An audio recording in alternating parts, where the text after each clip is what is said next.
Nous allons d'abord commencer par monsieur, nous partons du côté de New York, voilà, de New York avec monsieur Nolin Mambo, qui est représentant du candidat Ali Bongo aux États-Unis. Allez-y, monsieur Nolin, en une petite minute, une question, s'il vous plaît.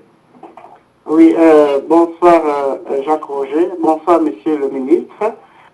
Merci encore une fois Jacques Roger de nous donner l'opportunité de pouvoir vraiment nous exprimer. Mais je vais poser une question à monsieur le ministre qui disait qu'il veut apporter un changement au Gabon, il veut apporter un changement à la population gabonaise. Mais ma question est la suivante. Pourquoi ce changement n'a pas été fait quand il était aux commandes? Pourquoi ce changement n'a pas été fait, par exemple, quand il était ministre de la planification ou bien ministre des hydrocarbures? Hein? Nous nous rappelons que M. Oyemba était premier ministre dans les années 90. Mais à la suite de sa nomination, nous avons eu la dévaluation du franc CFA. Alors, comment expliquez-vous, M. Oyemba, comment vous allez arriver, par exemple, à apporter ce changement? Du moment là, quand vous étiez au commande, vous n'avez pas pu le faire. Merci beaucoup, monsieur Nolin Mambo. Je rappelle qu'il est le représentant du candidat Ali Bongo aux États-Unis d'Amérique. Allez-y, monsieur le ministre. Très bien. Je m'en vais de répondre.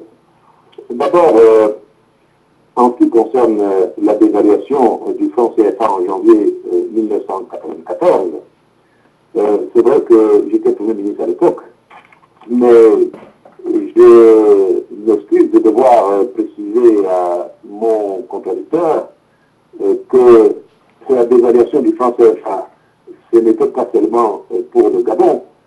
Je suis navré que ces connaissances dans ce domaine-là soient, à travers la question qu'il me pose, elles se révèlent relativement approximatives.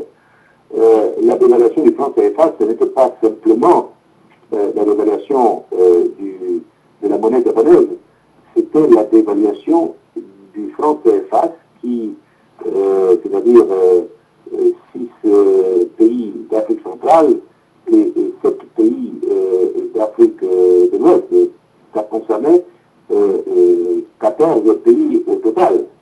Je rappelle aussi à mon contradicteur que si on en est arrivé à dévaluer le franc CFA en janvier 1994, la situation économique, monétaire du Gabon à l'époque, toute seule ne l'imposait pas.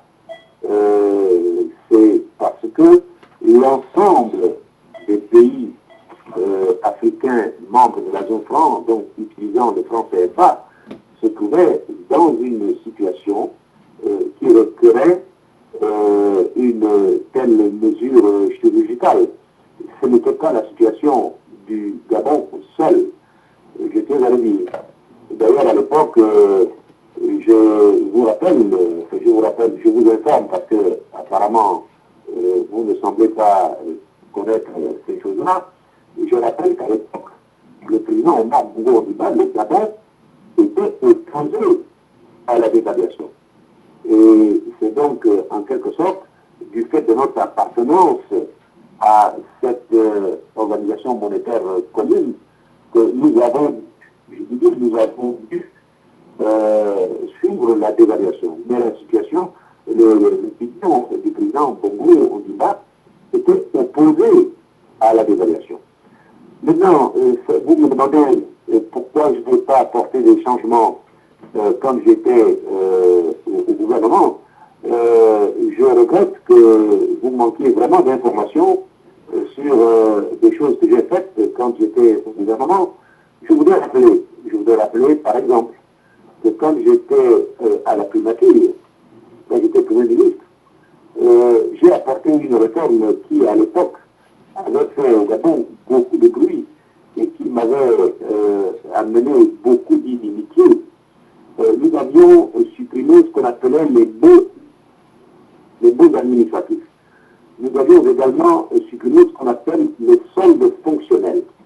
Je n'ai pas le temps de m'étendre à l'antenne avec vous sur ces deux choses, mais renseignez-vous, à l'époque, c'était des réformes qui avaient fait grand bruit. ici au Gabon. Je voudrais vous rappeler aussi que le problème des équipements scolaires, notamment des salles de classe, était, au moment où je suis arrivé au gouvernement, un problème extrêmement aigu dans notre pays.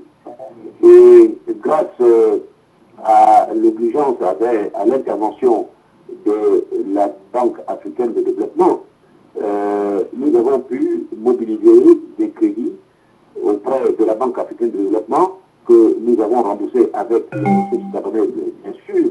Nous avons lancé un programme, un très vaste programme de construction de bâtiments scolaires, d'écoles primaires, dans plusieurs quartiers de Libreville et dans plusieurs villes à l'intérieur du Gabon. De 1990 à 1994, quand j'étais Premier ministre, nous avons construit plus d'écoles, plus de salles de classe qu'on en avait construit entre 1960, date d'accession de notre pays à l'indépendance, et 1990.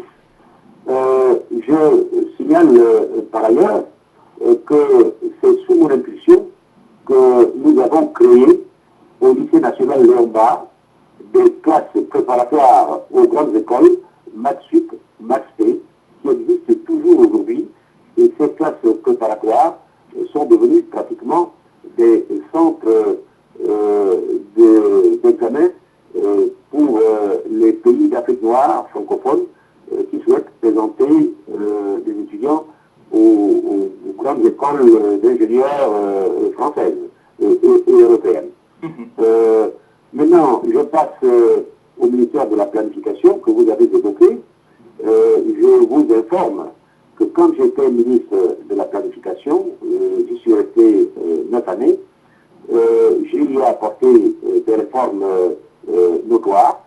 Je vous signale, par exemple, que j'ai fait adopter, pendant que j'étais ministre de la Planification, une loi d'orientation du développement économique et social. J'ai présenté ce texte au Parlement et il a été adopté. Par ailleurs, pendant que j'étais à la planification, et alors que le Gabon n'y était pas du tout obligé, puisque nous sommes un pays à revenu intermédiaire et non pas un pays moins avancé, un PMA, j'ai fait élaborer et adopter un document de stratégie de croissance et de réduction de la pauvreté et qui sert aujourd'hui de référence pratiquement à toute la politique d'investissement que nous déployons au Gabon. À la suite de la réflexion Gabon 2025, qui avait été menée par mes prédécesseurs. Je vous signale enfin que pendant que j'étais au ministère de la Planification, j'ai institué un service qui n'existait pas auparavant parce que le ministre de la Planification du Gabon est chargé des relations avec l'Union européenne, qui est un partenaire important, et j'ai fait instituer ce qu'on appelle une cellule d'appui à l'ordonnateur national du FED, qu'est le ministre de la Planification. Ce service n'existait pas auparavant, il existe aujourd'hui, et il permet de suivre au quotidien toutes les relations avec l'Union européenne, dont je mentionne encore une fois que c'est un partenaire important pour le Gabon. Maintenant, je passe au ministère des mines et des hydrocarbures, où je ne suis resté qu'un an et demi. Je vous informe que j'ai fait engager et conduire dans ce ministère un diagnostic général du secteur pétrolier gabonais. Je vous informe également que, contrairement à ce qui se fait dans les autres pays africains producteurs de pétrole, où il y a une loi pétrolière, un code des hydrocarbures, un code pétrolier, le Gabon n'avait pas jusqu'ici de code pétrolier. Et j'ai lancé l'élaboration de ce code pétrolier.